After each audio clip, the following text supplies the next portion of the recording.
తెలంగాణ అసెంబ్లీలో ఇరిగేషన్ శాఖపై ప్రభుత్వం power point presentation ఇచ్చింది. కృష్ణా ప్రాజెక్టులు, కేఆర్ఎంబీ సంబంధిత అంశాలపై అసెంబ్లీలో ప్రభుత్వం తీర్మానం చేసింది. ఈ తీర్మానాన్ని మంత్రి ఉత్తమ్ కుమార్ రెడ్డి ప్రవేశపెట్టారు. ఎన్నికల రోజున ఏపీ ప్రభుత్వం సాగర్పై పోలీసులను పంపిందని తెలిపారు. ఎట్టి పరిస్థితులలోనూ ప్రాజెక్టులను కేఆర్ఎంబీకి అప్పగించేదే లేదని ఉత్తమ్ స్పష్టం చేశారు. షరతులు అంగీకరించకుండా ప్రాజెక్టులను కేఆర్ఎంబీకి అప్పగించేదే లేదని తేల్చి చెప్పారు. ప్రత్యేక రాష్ట్రం ఏర్పడ్డాక కృష్ణా బేసిన్ ప్రాజెక్టులపై గత ప్రభుత్వం శ్రద్ధ చూపించలేదని, నీటి వాటాలకు సంబంధించి రాష్ట్ర ప్రయోజనాలను కాపాడడంలో బీఆర్ఎస్ విఫలమైందని విమర్శించారు. గత కొన్ని రోజులుగా తెలంగాణ రైతాంగానికి, ప్రజానికానికి అపోహలుగా ఉండే విధంగా కొందరు మాట్లాడుతున్నారని ఉత్తమ్ విమర్శించారు. నదుల విషయంలో గతంలో అన్యాయం జరిగిందని, స్వరాష్ట్రం ఏర్పడిన తర్వాత కూడా న్యాయం జరగలేదని అన్నారు. పోతిరెడ్డిపాడు కెపాసిటీని 44,000 క్యూసెక్కుల నుంచి 92,000 క్యూసెక్కుల వరకు జీవో 203 ఇచ్చి జగన్ ప్రభుత్వం పెంచిందని, రాయలసీమ లిఫ్ట్ ఇరిగేషన్ స్కీమ్లో 3 టీఎంసీలు రోజుకు అక్రమంగా తరలించారు. గత బీఆర్ఎస్ ప్రభుత్వం ఉన్నప్పుడు రాయలసీమ లిఫ్ట్ ఇరిగేషన్ నిర్మాణం మొదలైందని అన్నారు. కేసీ కెనాల్కు 1000 క్యూసెక్కులు, మాల్యాల దగ్గర 6,300కు పెంచారని అన్నారు. ఉమ్మడి రాష్ట్రం కంటే తెలంగాణ రాష్ట్రం ఏర్పడిన తర్వాత గతానికంటే కృష్ణానది జలాల విషయంలో అన్యాయం జరిగిందని ఆరోపించారు.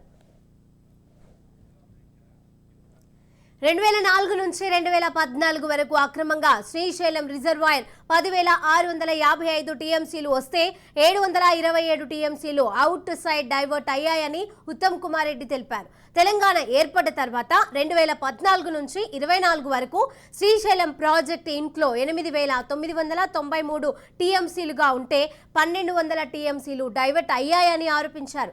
10 ఏళ్ల కంటే బీఆర్ఎస్ ప్రభుత్వం ఏర్పడిన తర్వాత 50% ఎక్కువ వాటర్ ఆంధ్ర వాళ్ళు తీసుకుపోయారని అన్నారు. దీంతో తెలంగాణకు ఇన్ఫ్లో తగ్గించి డైవర్షన్ పెరిగిందని అన్నారు. ఒక్క ఎకరు కూడా కొత్త ఆయకట్టు క్రియేట్ చేయలేదు. Unfortunately Palamuru Rangareddy lift irrigation scheme which was started much earlier. First GO was issued by then Congress government on 8/8/2013 and Rayalaseema's GO was given 5/5/2020. Now are being treated on the same footing by Government of India. If the Telangana government, then TRS government, ఈ పాలమూరు రంగారెడ్డికి చిత్తశుద్ధి ఉంటే అసలు ఇప్పటికే ఎప్పటికో పని పూర్తి కావాలి. Taking this as an opportunity, CM Telangana could have raised the issue and sought for revision of water sharing, but stated to continue the same till tribunal decide the matter, which has serious implications now and difficult to come out. Government of Telangana in its budget demand number 33, Roman 33, for 23-24 has proposed to hand over the components of common projects, namely Srisailam and Nagavan Sagar in Krishna Basin and Peddavagu medium irrigation project in Godavari Basin. గౌరవనీయులు కేసీఆర్ గారు, గౌరవ జగన్మోహన్ రెడ్డికి మంచి సంబంధాలు ఉంటాయి. Election day KCR గారు ఓడిపోతున్నారని మొత్తం తెలుస్తున్నది. జగన్మోహన్ రెడ్డి ఆంధ్ర పోలీసు నాగార్జున డ్యామ్ అదేదో ఇన్సిడెంట్ క్రియేట్ చేయడానికి పంపిస్తే it's clearly there is something behind it. You are also aware of the fact that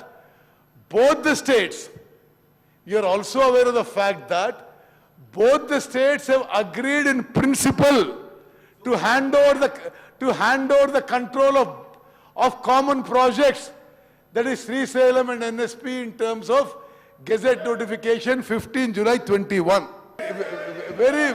Very clearly your government clearly has said that you wanted to hand over the projects. I'm not yielding, sir. Very clearly, then government wanted to hand over Nagarjuna Sagar to KRMB. Speaker, sir, on the one side, KCR garu, Andhraki, manaki ravalsina Krishna Nadi jalalu, gravity dwara ravalsina nillu, వాళ్ళు తీసుకుపోతుంటే నిశ్శబ్దం కూడా కాదు, జగన్మోహన్ రెడ్డి గారు ధన్యవాదాలు చేస్తారు. కృష్ణా నది జలాల్లో మీరు అన్యాయం చేసినారు. ఇది చాలా విచిత్రంగా ఉంది.